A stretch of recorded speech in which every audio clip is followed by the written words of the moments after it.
Hello everyone, my name is Zhang Qian and I come from China, but now I work for Fuji Xerox in Japan.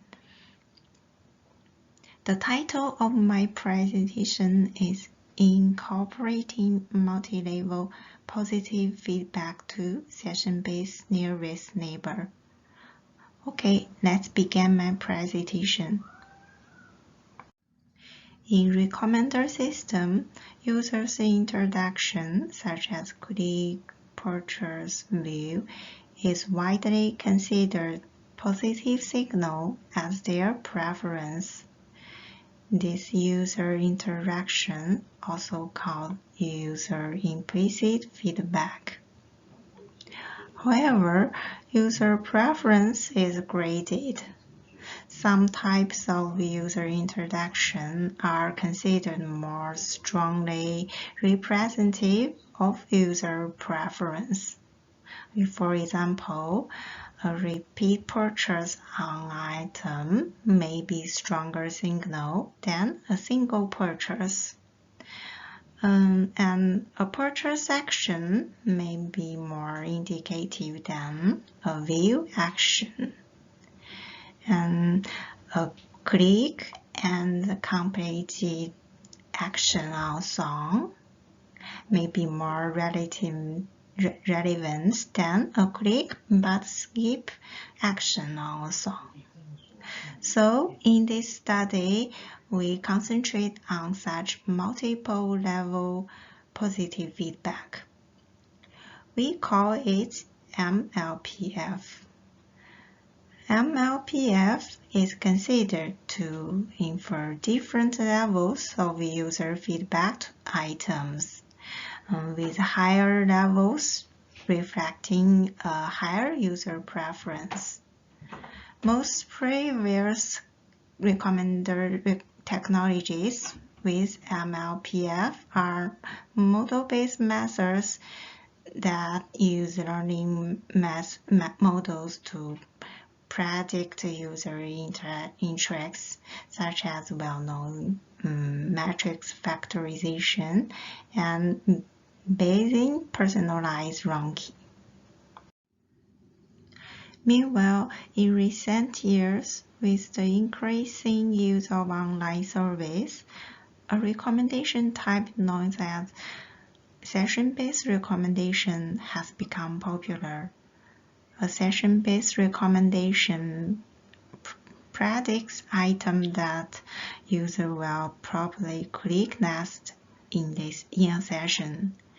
Here, assuming this is a session of music streaming online service, the user's next item will be recommended.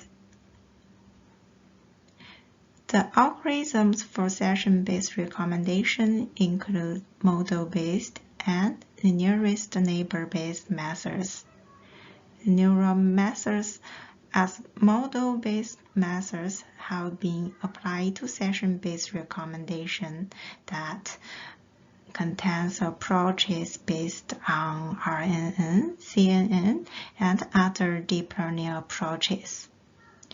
In recent years, the neighbor-based methods have proven to offer competitive accuracy results and better computation efficiency than that of model-based methods in several datasets.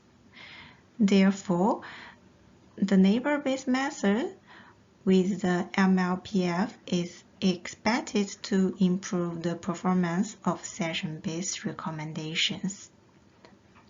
Then, I'd like to explain the session-based KNN.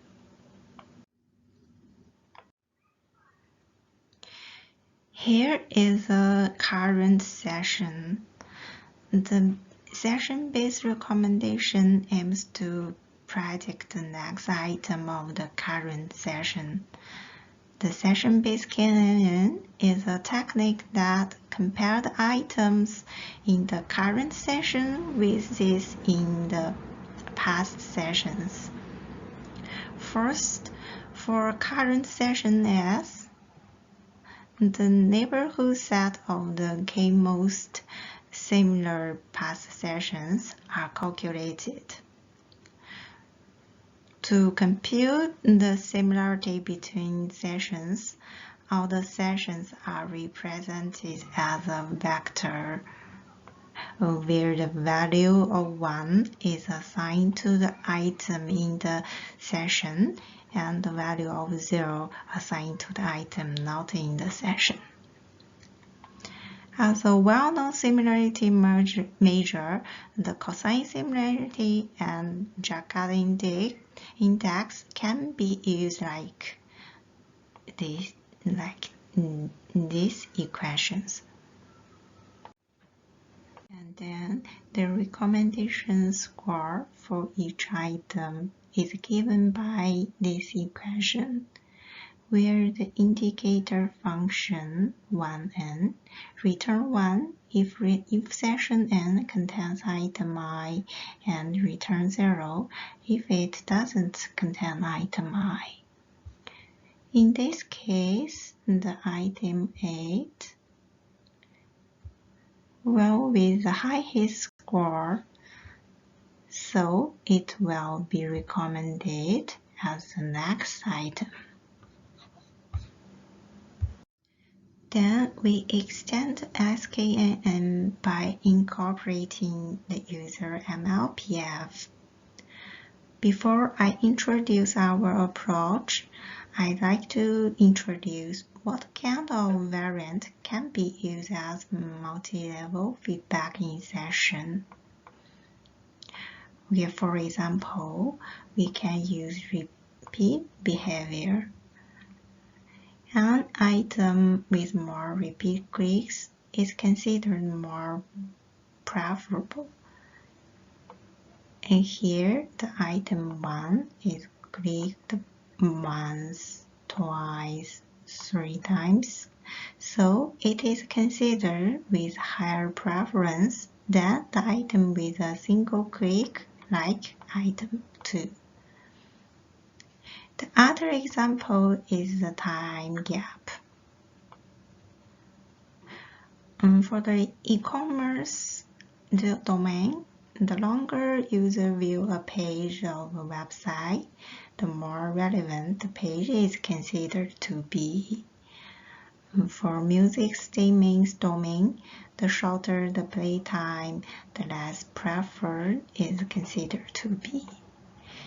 Here, a user listens to song 1 only 1 minute, but listens the song 3 for 3 minutes. We consider this user more like song 3 than song 1.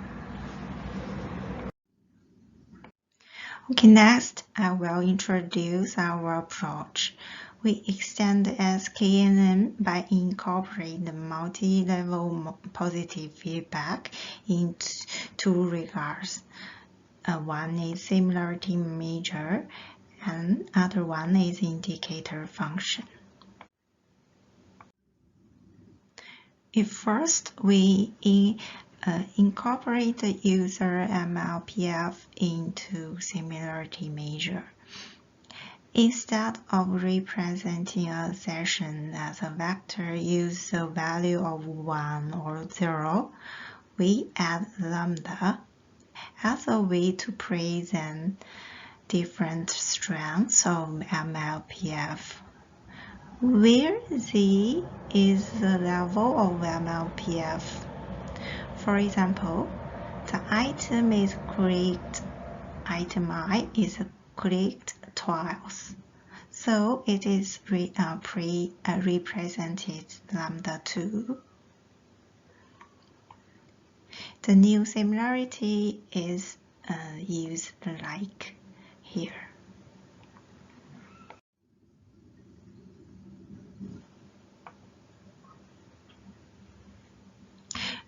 We also incorporate the user MLPF into indicator function. We modify the function 1n to vn, especially the item 2 here is a repeat click,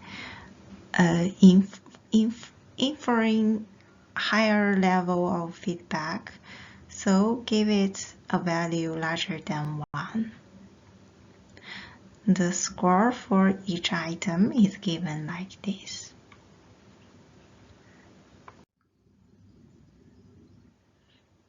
Okay, here is our experiments.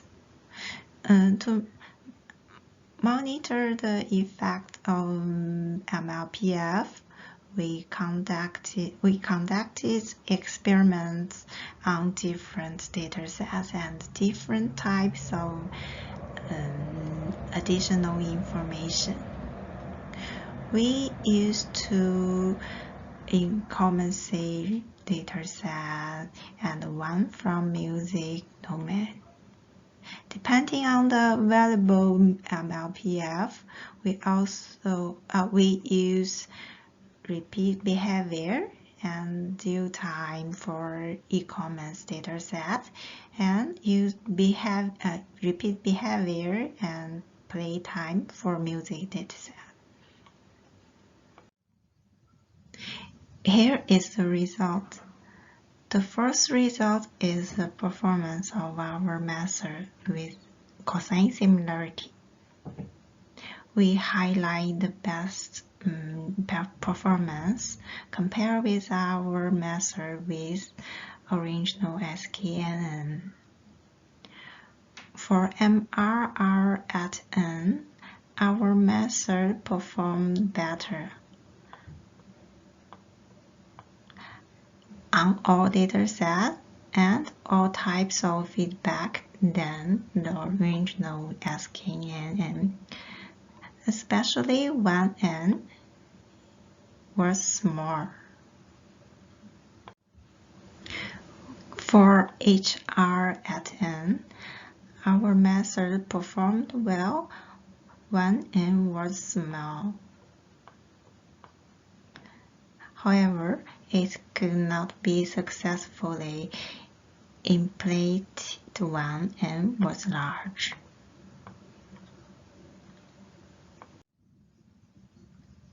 Further, by working on the variant of feedback, the model with RDP, the repeat-based variant MLPF-SKNNR helps increase more improvement as compared to improvement provided by MLPF-SKNND and MLPF-SKNNP. On the other hand, taking the time gap into account as a performance indicator needs more improvement for music domain than it for e-commerce domain.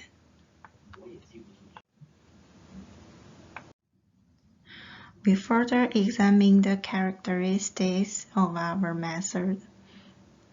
This figure shows the relationship between the item position in current session and the improvement of our method compared with the SKNN.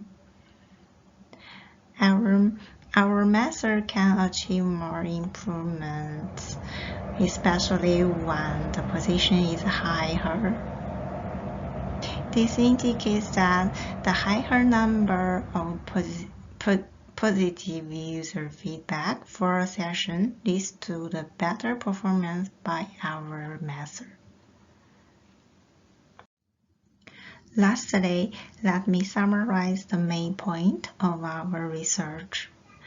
In this research, we demonstrate how user multi-level positive feedback can be applied to a neighbor-based technique for improving the performance of session-based recommendation. We conduct experiments and the results demonstrate the effectiveness of our method. In the future, we intend to investigate more MLPF for different domain datasets. Okay, that's my all presentations. Thank you for your listening.